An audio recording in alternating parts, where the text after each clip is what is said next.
రైతుల సంక్షేమం కోసం డీసీసీబీ బ్యాంకు పనిచేస్తుందని, అందులో భాగంగా రైతు పండుగ సంక్రాంతి పండుగను బ్యాంకు ఉద్యోగులు జరుపుకోవడం అభినందనీయమని డీసీసీబీ చైర్మన్ తుమ్మల రామస్వామి బాబు పేర్కొన్నారు. ప్రతి పేదవాడి ధనికవాడి ఆకలి తీర్చే ఏకైక వ్యక్తి రైతే అని కాకినాడ జిల్లా జనసేన పార్టీ అధ్యక్షుడు ఉమ్మడి తూర్పుగోదావరి జిల్లాల సహకార కేంద్ర బ్యాంకు చైర్మన్ తుమ్మల రామస్వామి బాబు అన్నారు.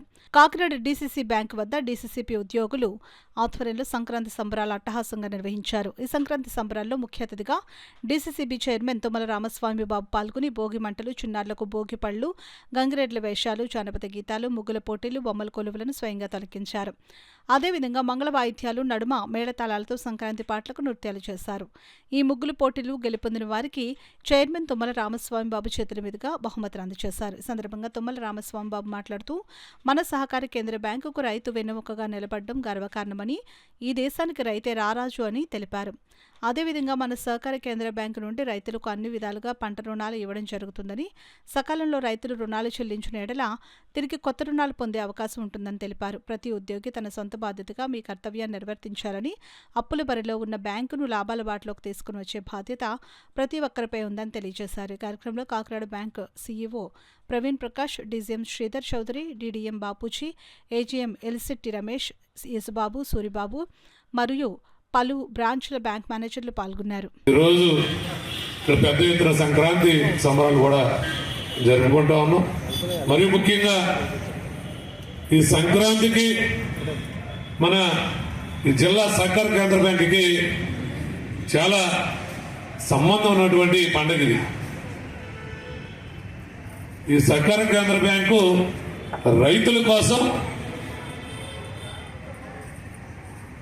రైతు అభివృద్ధి కోసం ఏర్పాటు చేసినటువంటి ఈ సహకార కేంద్ర బ్యాంకు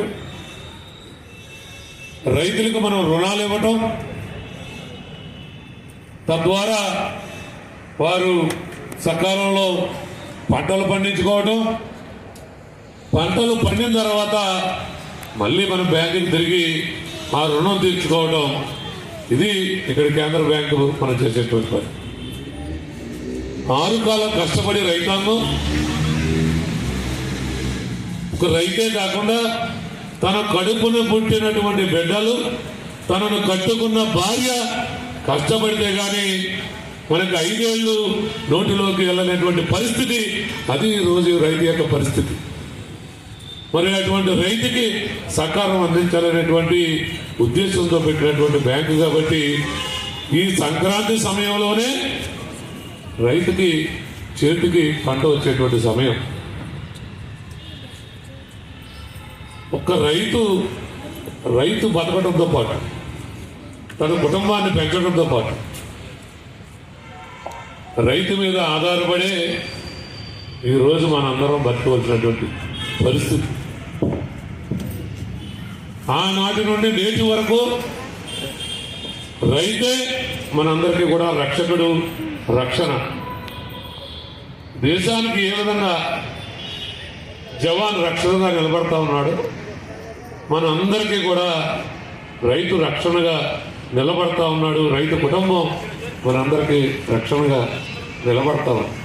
ఈ కార్యక్రమాన్ని ఇంత బాగా, ఇంత వైభవంగా క్రియేట్ చేసినటువంటి మా స్టాఫ్ అందరికీ కూడా పేరు పేరున ధన్యవాదాలు తెలియజేసుకుంటూ, ముందుగా ఈ సంక్రాంతి నుంచే మన బ్యాంకు ఒక వెలుగు వెలగాలని, ఇక నుంచి ఎప్పుడు కూడా మనం అందరం కూడా ఇదే కట్టుబడితోటి, ఇదే ఆనందదాయకంగా మిగిలిన పండుగలు చేసుకుంటూ రాబోయే రోజుల్లో మరింత ఉత్సాహంతో ఈ సంక్రాంతి అయినా, భోగి అయినా, ఇంకొకటి క్రిస్మస్ అయినా, రంజాన్ అయినా, అలాగే ఏ కార్యక్రమాన్ని సరే, వినాయక చవితి అయినా సరే, దసరా అయినా, దీపావళి అయినా, అన్నీ కూడా మనం కూడా ఈవేళ అందరూ కూడా చైర్మన్ గారితో కలిపి అందరూ హోదాలు మర్చిపోయి అందరం కూడా ఒక చిన్నపిల్లలాగా మన చిన్నపిల్లల ట్రైన్లో ఏమైతే తీసామో అవన్నీ ఈవేళ ఇక్కడ ఎంజాయ్ చేస్తూ అందరూ మా సిబ్బంది అందరూ కూడా పొద్దునకి చాలా ఎంజాయ్ చేశారు సార్. ఈవేళ అందరూ ఆఫీసు అనే కాన్సెప్ట్ మర్చిపోయి, నేను డీజీఎం అని, సార్ జనరల్ మేనేజర్ అని, ఏజీఎంస్ అని అందరూ మర్చిపోయి అందరూ కూడా ఒక అన్నదమ్ముల్లాగా, సోదరి మళ్ళలాగా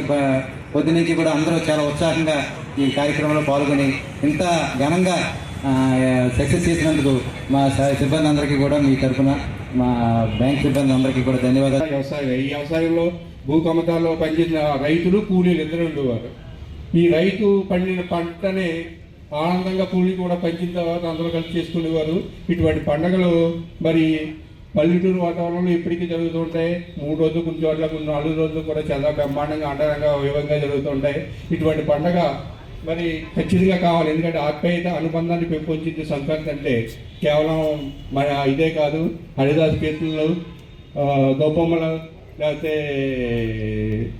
గగిరి దాట్లే కాదు, దాంట్లో ఒక అర్థ పరమార్థం ఉంటుంది, ఆప్యాయత అనుబంధం ఉంటుంది. ఎందుకంటే ఎక్కడున్నా కానీ ఆ 3 రోజులు 4 రోజులు ఎక్కడున్నా కూడా పెట్టిపేట చదువుకుని వచ్చి సొంతూరులో సంక్రాంతి చేసుకుని వెళ్ళే వాళ్ళు ఉంటారు. ఇప్పటికీ మీలో కూడా చాలామంది రేపు మీ పుట్టింటికి వెళ్తూ ఉంటారు.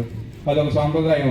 ఒకవేళ ఎక్కడున్నా కానీ వాళ్ళ కూతురిని కానీ అల్లుడిని కానీ గౌరవగా పెంచడం, వాళ్ళని మా గౌరవ మర్యాదలతో పిండి వంటలతో వాళ్ళని చూస్తూ పండగ అయిందో సాగనంపడం సంక్రాంతిలో మరో ప్రత్యేకత. ఆత్మీయత అందం అనేది ఉచ్చుబడేలా ఈ సంక్రాంతి పండుగ ఉంటుంది. ఇటువంటి పండుగ ఇవాళ ఇక్కడ అంతా జరుపుకుంటూ ఈ యొక్క పండుగ వాతావరణం అంతా కూడా మన జిల్లా సహకార కేంద్ర బ్యాంకులో చేయడం జరుగుతుంది. అంటే సంక్రాంతి సంబరాలు అంటే సంక్రాంతి సాంప్రదాయం ఎలా చేయాలో అన్ని రకాలు మనం ఇక్కడ ఈవెంట్స్లో చేయడం జరిగింది. ఎందుకంటే ఇవన్నీ చూసిన తర్వాత చిన్ననాటి జ్ఞాపకాలన్నీ గుర్తుకు రావడం జరుగుతుంది. ఎందుకంటే ఇప్పుడు రాను రాను భోగి సంక్రాంతి అంటే ఏదో జనరల్గా ఇక్కడ చేసుకుని ఎవరి మట్టి కాదు ఈ సినిమాలు, టీవీలు, ఈ వాట్సాప్లో ఈ విధంగా అయిపోయింది. ఈ కల్చర్ అనేది తగ్గిపోయింది. పూర్వం అంటే పండగ అందరూ ఇంటికి వచ్చేవారు, ఆ ఊళ్ళో అందరూ కలిసి చిన్న అకేషన్స్ ఇలాగా ఊళ్ళో పెట్టుకొని ఈ యొక్క సంక్రాంతి సంబరాలన్నీ చేసుకోవడం జరిగింది. మరి ఇలాంటి సంబరాలు మనం ఎప్పుడూ పని ఒత్తిడిలో ఉండి మైండ్ రిఫ్రెష్ అవ్వకుండా పొద్దుకొచ్చి సాయంకాలం దాకా అదే మైండ్తో పనిచేసి వెళ్ళడం జరుగుతుంది. ఇవాళ అసలు ఆ మైండ్ రిఫ్రెష్ అనేది కూడా అసలు మైండ్లో ఏమీ లేదు. అందరూ హ్యాపీగా అందరం కలిసికట్టుగా కింద నుంచి పై వరకు మన అన్న కాకుండా మన అధ్యక్షుల వారికి చెప్పినట్టు అందరూ అధ్యక్షుల వారితో సహా ఈ యొక్క ఈవెంట్లో అందరూ ఆనందంగా మరి పార్టిసిపేట్ చేయడం జరిగింది.